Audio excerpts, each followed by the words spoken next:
Oke, bismillahirrahmanirrahim. Assalamualaikum warahmatullahi wabarakatuh. Hai semua, nama aku Ayuna dengan NPM 2431015, mahasiswi dari Prodi Pendidikan Biologi STKIP Latan Sama Syiro. Baiklah teman-teman, pada kesempatan ini aku akan membuat video mengenai uji praktikum mandiri aku, yaitu uji osmosis dan difusi. Nah, tujuan pembuatan video ini yaitu untuk memenuhi persyaratan penugasan dari mata kuliah Fisiologi Tumbuhan dengan dosen pengampu Ibu Kiswatun Mukhayyarah MPD. Selamat menyaksikan.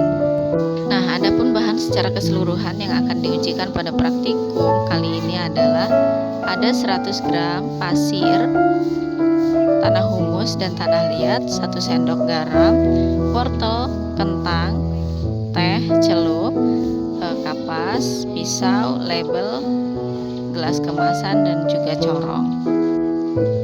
Nah, uji yang pertama yaitu kemampuan tanah menahan air.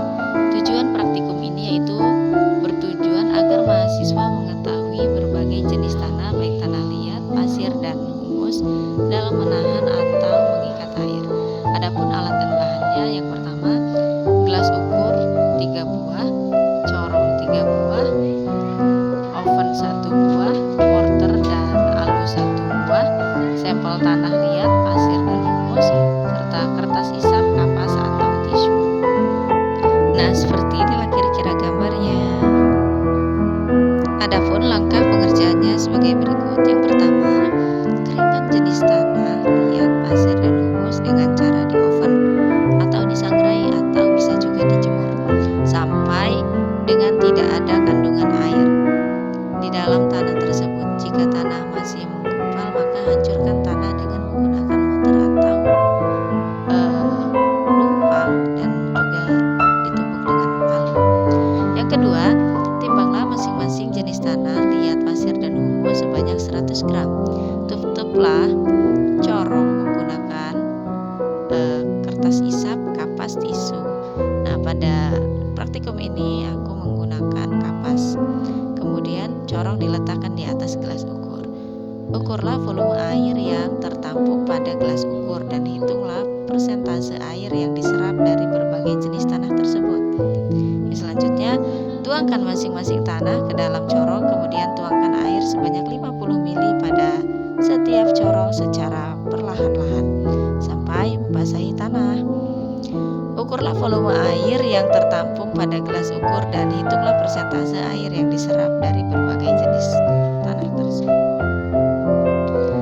Nah, pada uji kemampuan tanah menahan air, di sini terlihat pada gelas kemasan yang berisi tanah liat ini berisi air jauh lebih banyak, dan yang kedua pasir, dan aqua gelas yang menampung air jauh lebih sedikit adalah pada aqua yang berisi tanah humus.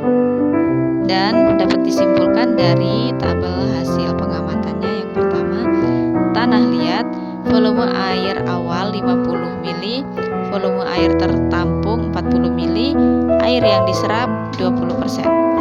Dan yang kedua, tanah pasir, volume air awal 50 ml, volume air tertampung 20 ml, air yang diserap sebanyak 60%. Yang ketiga, jenis tanah yang ketiga yaitu tanah humus, volume air pada awal itu 50 ml, volume air tertampung 10 ml karena dia paling sedikit, air yang diserap sebanyak 80%. Uji yang selanjutnya yaitu uji osmosis. Tujuan dari praktikum ini yaitu bertujuan agar mahasiswa mampu mengetahui proses terjadinya osmosis. Yang kedua, mengetahui faktor yang mempengaruhi osmosis. Adapun landasan teorinya sebagai berikut. Osmosis adalah perpindahan zat pelarut dari konsentrasi hipotonik melalui membran semi permeabel. Osmosis adalah perpindahan materi yang melarutkan, seperti alkohol, air, dan lain-lain. Osmosis merupakan suatu peristiwa perembasan suatu molekul air melintasi membran yang memisahkan dua larutan dengan potensial air yang berbeda. Osmosis adalah difusi melalui selaput atau membran yang permeabel secara diferensial dari suatu tempat yang berkonsentrasi rendah ke tempat yang berkonsentrasi tinggi.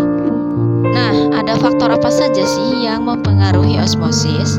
Faktor yang mempengaruhi osmosis antara lain: 1. Ukuran sebuah molekul yang meresap. Yang kedua, kelarutan zat lipid.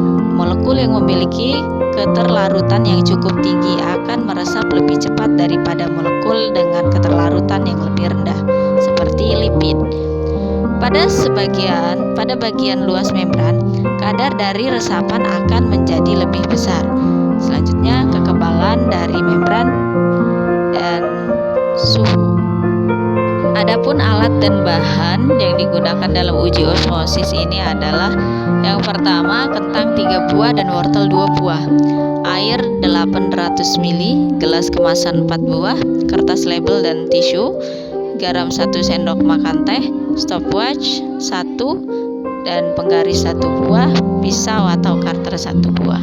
Adapun langkah kerjanya sebagai berikut. Yang pertama, kupas dan potong kentang menggunakan pisau dengan ukuran panjang 5 cm, lebar 1,5 cm, dan tinggi 1 cm, berbentuk balok sebanyak 4 buah.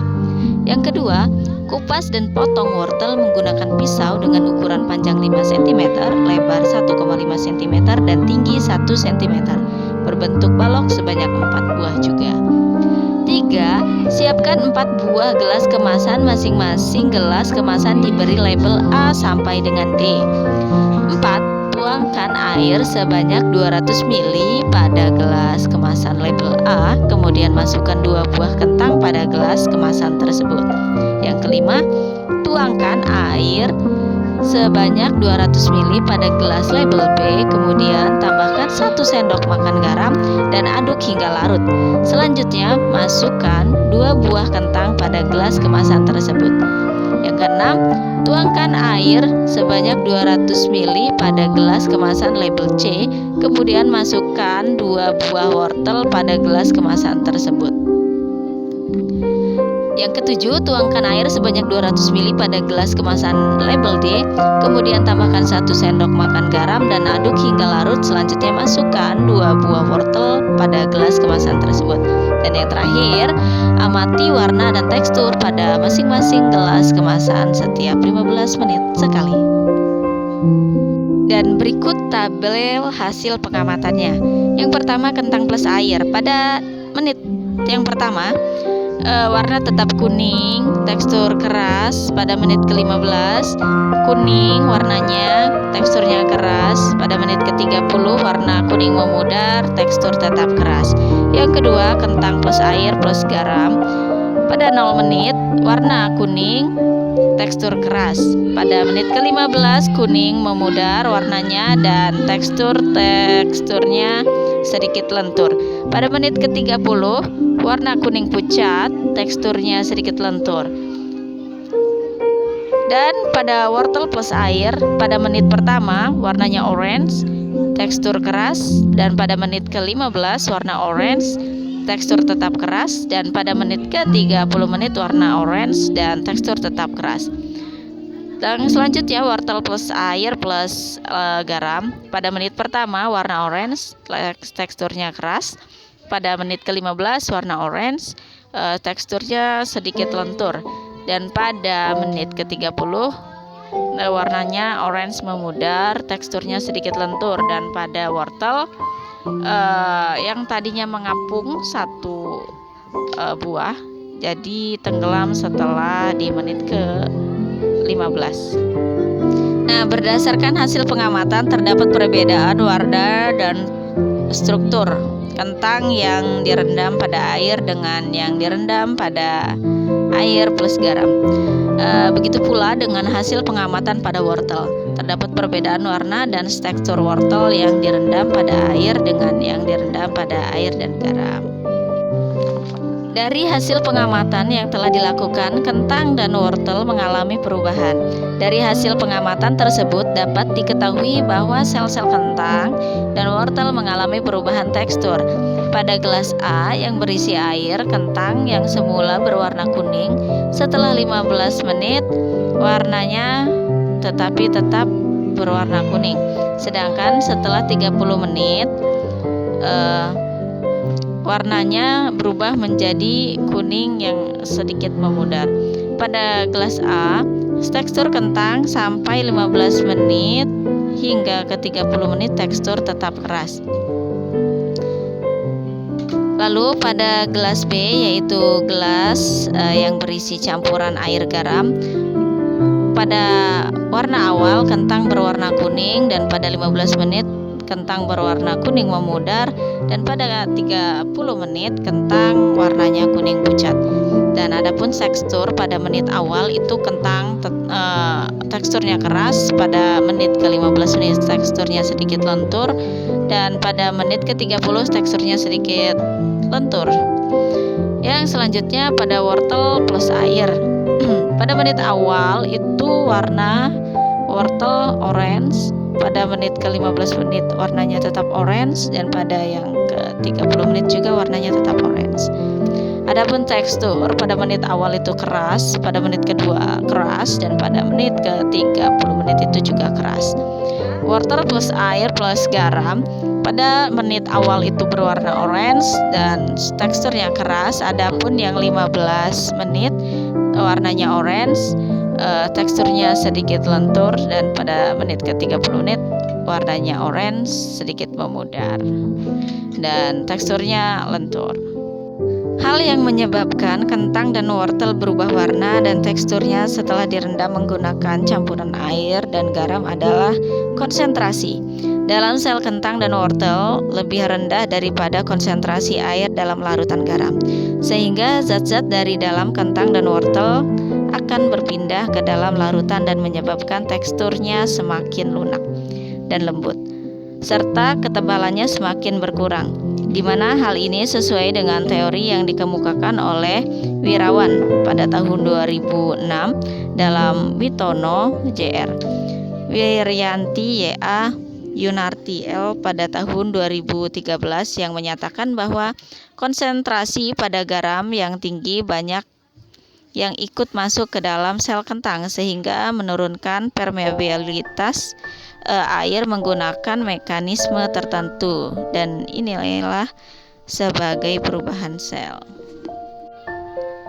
Yang selanjutnya kesimpulannya adalah berdasarkan penelitian yang telah dilakukan bahwa osmosis adalah perpindahan zat pelarut dari konsentrasi hipotonik ke konsentrasi hipertonik melalui membran semi permeabel. Osmosis adalah peristiwa berpindahnya zat dari bagian yang berkonsentrasi rendah ke bagian yang berkonsentrasi tinggi. Osmosis pada penelitian ini menyebabkan perubahan warna dan tekstur yang berbeda. Uji yang ketiga adalah uji difusi. Tujuan dari praktikum ini yaitu bertujuan agar mahasiswa mampu mengetahui proses terjadinya difusi. Yang kedua, mengetahui faktor yang mempengaruhi difusi. Landasan teori sebagai berikut. Difusi adalah peristiwa mengalirnya atau berpindahnya suatu zat dalam pelarut dari bagian konsentrasi rendah. Proses difusi merupakan proses transport pasif. Faktor yang mempengaruhi proses difusi suatu zat. Yang pertama, ukuran partikel. Yang kedua, ketebalan membran. Dan yang ketiga, luas suatu area. Selanjutnya, jarak dan suhu. Adapun alat dan bahan, yang pertama, gelas kemasan yang berukuran 120 ml sebanyak 3 buah, stopwatch 1 buah, kertas label 3 buah, air bersuhu normal 100 ml, air panas 100 ml, air dingin 100 ml, dan teh celup 3 buah. Cara kerja yang pertama, 1. Siapkan 3 gelas kemasan. 2. Masing-masing gelas kemasan dilabeli dengan jenis air yang akan diisi, yaitu air bersuhu normal, air panas, dan air dingin. Selanjutnya, masing-masing gelas kemasan yang telah dilabeli diisi dengan air sesuai dengan nama label sebanyak 100 ml. Yang selanjutnya, masukkan teh celup secara bersamaan pada masing-masing gelas kemasan. Yang selanjutnya atau yang terakhir, hitung dan catat waktu yang diperlukan teh celup terlarut pada masing-masing gelas kemasan. Adapun hasil pengamatannya tertera pada tabel pengamatan sebagai berikut. Yang pertama, air suhu normal plus teh celup itu akan mengalami pelarutan pada menit ke 2 menit pas, dan pada air panas plus teh celup itu mengalami pelarutan pada menit ke 1 menit lewat 3 detik. Pada air dingin plus teh celup itu mengalami pelarutan pada menit ke 5 menit lewat 8 detik. Berdasarkan pengamatan yang telah dilakukan, teh celup yang terlarut pada ketiga jenis air memiliki hasil yang berbeda. Waktu yang diperlukan pada menit kedua mengalami pelarutan itu untuk air bersuhu normal, dan pada menit ke-1 lewat 3 detik itu untuk air yang bersuhu panas, dan pada menit ke-5 lewat 18 detik itu untuk air yang bersuhu dingin. Berdasarkan penelitian, dapat diketahui bahwa air di dalam gelas yang semula bening perlahan berubah warna setelah teh celup dimasukkan ke dalam masing-masing gelas. Peristiwa ini disebabkan karena proses pergerakan partikel dari konsentrasi tinggi ke konsentrasi yang lebih rendah hingga mencapai tahap kesetimbangan. Pada percobaan yang telah dilakukan pada air panas, yang paling cepat mengalami perubahan warna dibandingkan dengan air yang bersuhu dingin atau juga dengan air yang bersuhu normal. Faktor yang mempengaruhi kecepatan difusi yaitu suhu dan zat yang berdifusi. Dengan naiknya suhu, energi kinetik yang dimiliki molekul suatu zat menjadi lebih tinggi, sehingga pergerakan molekul zat menjadi lebih cepat. Faktor-faktor yang mempengaruhi kecepatan difusi antara lain ukuran partikel, ketebalan membran, luas suatu area, jarak, dan juga suhu. Kesimpulannya adalah berdasarkan hasil pengamatan bahwa suhu berpengaruh besar terhadap tingkat kecepatan difusi. Semakin tinggi suhu, maka semakin tinggi pula tingkat difusinya. Begitupun sebaliknya. Difusi adalah peristiwa mengalirnya atau berpindahnya suatu zat dalam pelarut dari bagian berkonsentrasi tinggi ke bagian yang berkonsentrasi rendah. Nah, mungkin ini saja video laporan dari hasil pengamatan osmosis dan difusi.